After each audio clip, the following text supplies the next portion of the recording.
My mom was telling me how important it is to keep personal and business expenses separate because it just gets so messy. Yep. And if you do submit all of those expenses under your business and it's not all business, they can still catch you for that. Yeah. So it just is always a good practice to keep those things separate. When all of those get commingled or they're together, you have to go through it personally to see what was a business expense and what was a personal expense.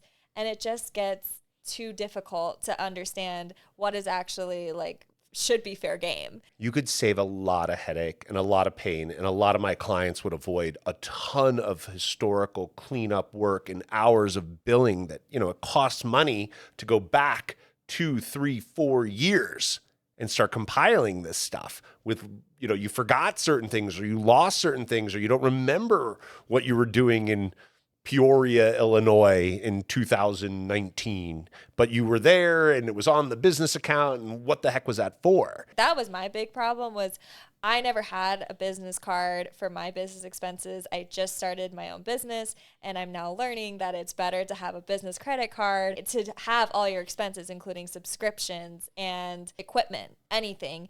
And then everything that's not related to my business should be on a personal credit card. It doesn't even necessarily have to be a business credit card and a personal credit card.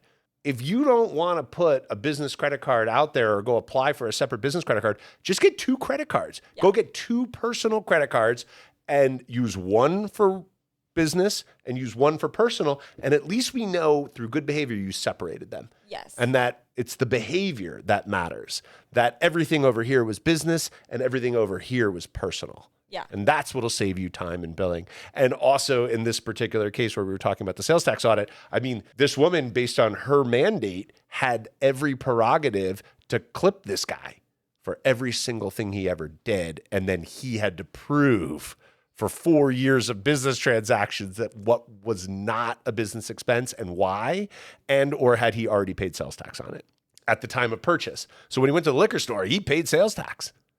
We had to go find a liquor store receipt and prove it to this woman. Stop charging me an additional 9%. By the way, it wasn't even a business expense. Right. And it just kept going around and around and around, and this dragged on for years. What a headache. What a headache.